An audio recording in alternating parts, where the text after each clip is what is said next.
सीधे उस रहस्यमयी टिमटिमाती मोमबत्तियों वाली गुप्त लाइब्रेरी में चलते हैं। आज के इस एक्सप्लेनर में ब्लड लाइन बिट्रेयल की कहानी का ये हिस्सा सच में बहुत ही दिलचस्प है। ये कोई आम महल की साजिश नहीं है, बल्कि एक बहुत बड़े ऐतिहासिक धोखे का पर्दाफाश है। तो चलिए बिना वक्त बर्बाद किए सीधे इस कहानी की गहराई में गोता लगाते हैं। तुम इसके आखिरी अंश हो। ये छोटा सा वाक्य सुनने में जितना साधारण लगता है, असल में उतना ही रोंगटे खड़े कर देने वाला खुलासा है। लायरा अर्जुन को बताती है कि उसके अंदर जो शक्तियां हैं वो कोई आम जादू टोना बिल्कुल नहीं है। अर्जुन जिस ताकत को महसूस कर रहा है वो दरअसल एक ऐसे शाही वंश की है जिसे दुनिया के इतिहास के पन्नों से पूरी तरह मिटा दिया गया था। और सबसे बड़ी बात, अर्जुन उस वंश का आखिरी वारिस है। जरा सोचने वाली बात है, एक इंसान जिसका इस नई दुनिया में पुनर्जन्म हुआ है, उसे अचानक पता चलता है कि उसका वजूद ही इस दुनिया के लिए सबसे बड़ा खतरा बन चुका है। अब बात करते हैं इस मिटा दिए गए वंश की, the erased shadow blood line. इस विनाश के असली कारण पर गौर करना सच में काफी दिलचस्प है। शैडो ब्लड लाइन या शैडो किंग जैसा नाम सुनकर अक्सर दिमाग में आता है कि भाई ये तो कोई बुराई का प्रतीक होगा, है ना?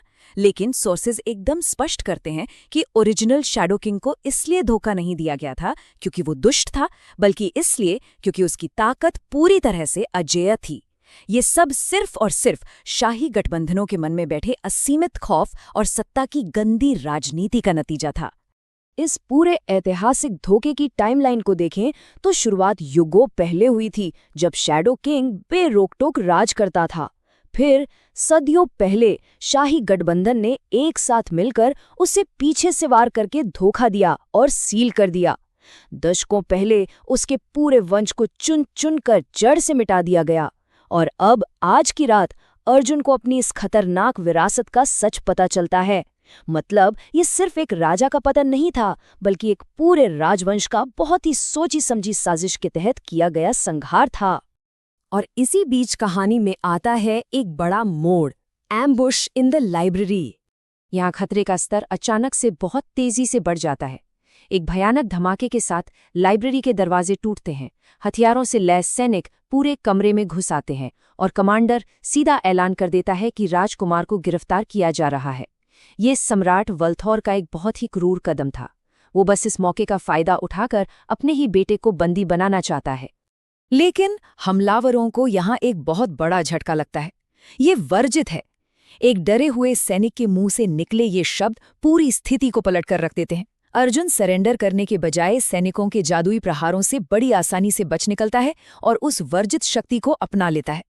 वो उन सैनिकों से कहता है कि वे उसे पकड़ने तो आए थे, लेकिन अब वे यहाँ से वापस नहीं जाएंगे। ये बिल्कुल वो पल है जहाँ शिकार खुद शिकारी बन जाता है।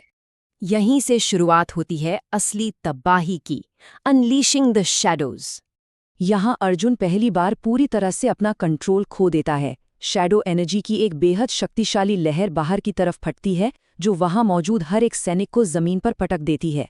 ये एक ऐसा सीन है जो किसी को भी अचंभित कर देगा, क्योंकि ये लहर केवल फिजिकल रूप से ही शक्तिशाली नहीं है, बल्कि ये सैनिकों को खौफ से पूरी तरह जमा देती है। पर इसके साथ ही अर्जुन के लिए एक बहुत बड़ा साइकोलॉजिकल खतरा भी पैदा हो जाता है। इस पॉइंट पर अर्जुन के दिमाग में दो अलग अलग पहचानों के बीच एक भयानक जंग छिड़ी हुई है। एक तरफ प्रिंस कायल है, वो शाही शरीर जिसकी हत्या कर दी गई थी, और दूसरी तरफ पृथ्वी पर जन्मा अर्जुन है, जो इस नई दुनिया में बस जीवित रहने के लिए संघर्ष कर रहा है। जब वो डार्क ऑरा उसके नियंत्रण से बाहर होने लगता है तो उसकी मानसिक शांति छिनने लगती है।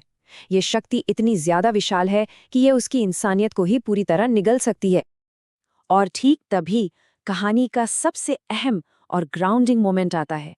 लायरा उसे पुकारती है, अर्जुन। ये एक बहुत ही ब्रिलियंट कदम है।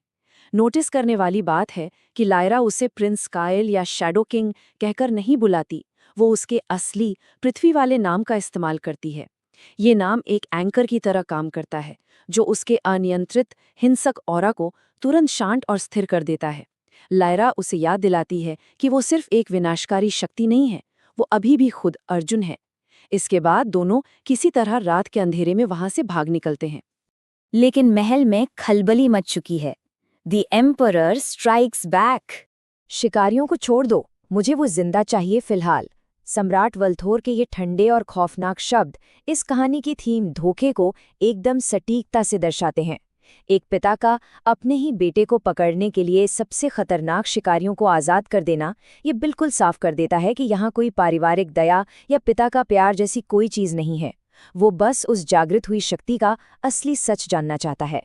भागने के बाद जंगल में क्या होता है, देखते हैं। A new Kings wow!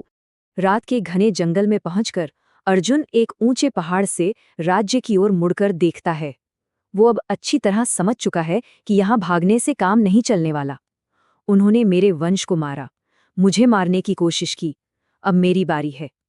उसका ये निश्चय पूरी तरह से शांत और अडिग है। इस बार उसका शैडो ऑरा अनियंत्रित नहीं है, बल्कि उसके पूरे कंट्रोल में है। वो आखिरकार अपनी इस खतरनाक नियति को स्वीकार कर लेता है और वापस लड़ने की ठान लेता है। तो अब एक बहुत बड़ा सवाल खड़ा होता है, अर्जुन को एक ऐसी दुनिया जीतने के लिए क्या करना पड़ेगा जो हर हाल में बस उसकी मौत चाहती है? क्या वो इस शैडो पावर के अंधेरे में पूरी तरह खो जाएगा, या वो इस दुनिया के नियमों को अपने हिसाब से फिर से लिखेगा? ये एक ऐसा सवाल है जो आने वाले इस महायुद्ध की दिशा तय करेगा। इस एक्सप्लेनर से जुड़ने के लिए बहुत बहुत धन्यवाद। आगे देखना वाकई बहुत दिलचस्प होगा कि सत्ता की ये लड़ाई क्या नया मोड़ लेती है।